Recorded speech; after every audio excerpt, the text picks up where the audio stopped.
पद्धतीने अळीवाचे लाडू केले तर जवळजवळ 3 ते 4 महिने हे छान प्रकारे असे मस्त टिकतात. या मेजरमेंटनी जवळजवळ छोट्या आकाराचे 25 असे लाडू तयार झालेले आहेत आणि वजनी अंदाजाने हे अर्धा किलो लाडू झालेले आहेत. सर्वात आधी कढईमध्ये सुक्या जे जिन्नस आहेत त्या भाजून घेऊया. हे जवळजवळ 100 ग्रॅम खोबरं घेतलेलं आहे. खोबऱ्याची जी वाटी असते ना नारळाची, त्यातून खवून घेतलेलं आहे हे खोबरं. तुम्हाला हवं असेल तर तुम्ही बाजारातून जे विकत मिळते तसं किंवा खोबऱ्याचे काप सुद्धा करून घेऊ शकता. वजनाने 100 ग्रॅम आहेत आणि वाटीच्या मेजरमेंटनी 1.5 वाटी हे खोबरं आहे, खोबरा खीस आहे. तुम्हाला फारच घाई असेल, अगदी वेळ नसेल तुमच्याजवळ, तर तुम्ही खोबरा खिसचा सुद्धा वापर करून घेऊ शकता या लाडूमध्ये. तर इथे हे जे खोबरा खीस मी किसून घेतलेला आहे, हा छान प्रकारे हलकासा असा याचा रंग बदलेपर्यंत आपल्याला परतून घ्यायचा आहे. जास्त डार्क होऊ द्यायचा नाही आहे.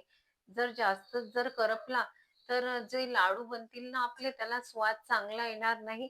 हे सतत छान असं बारीक गॅसवर मस्त असं आपल्याला ढवळून घ्यायचं आहे. खोबरा खिसचा हलकासा रंग बदललेला आहे. आता हे खोबरा खीस एका परातीमध्ये बाजूला काढून घेऊया. पोहे खाण्याच्या चम्मचने 1 चम्मच तूप टाकून घेतलेला आहे. अक्रोड घेतलेले आहेत जवळजवळ 10, 20 बदाम घेतलेले आहेत, 20 काजू घेतलेले आहेत, 5 ते 6 विलायची घेतलेली हिरवी विलायची आणि बेदाणे घेतलेले आहेत, 1 मुठ्ठी. आता हे सर्व आपल्याला असं टाकून घ्यायचं आहे आणि छान प्रकारे मस्त आपल्याला एक असं खरपूस होईपर्यंत रंग थोडासा बदलेपर्यंत छान प्रकारे ड्रायफ्रुट्स आपल्याला असे भाजून घ्यायचे आहेत.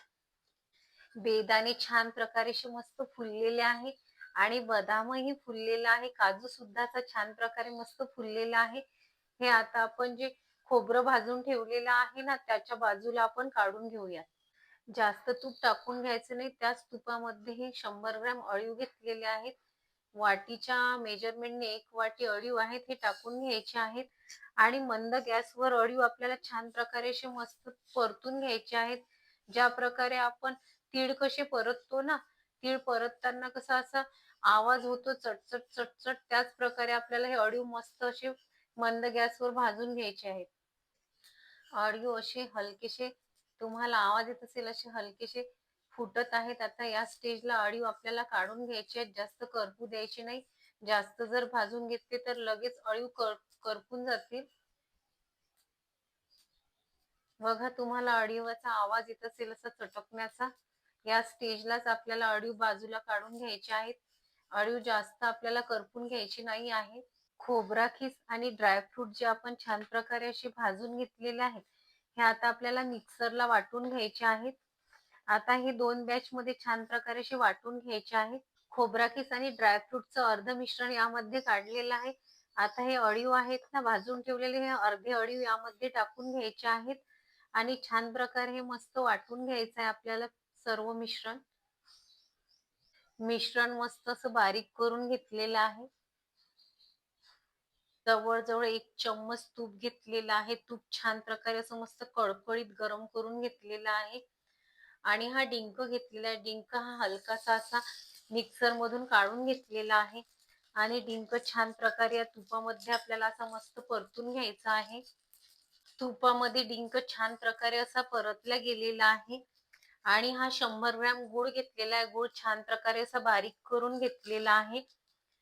वाटीच्या मेजरमेंटनी 1 वाटी गूळ आहे आणि हा गूळ आपल्याला असा गॅस बंद केलेला आहे. असंच या गरम कढईमध्ये छान प्रकारे गूळ आपल्याला असं वितळून घ्यायचा आहे. गूळ असा गरम कढईमध्ये बघा छान प्रकारे असं वितळून घेतलेला आहे.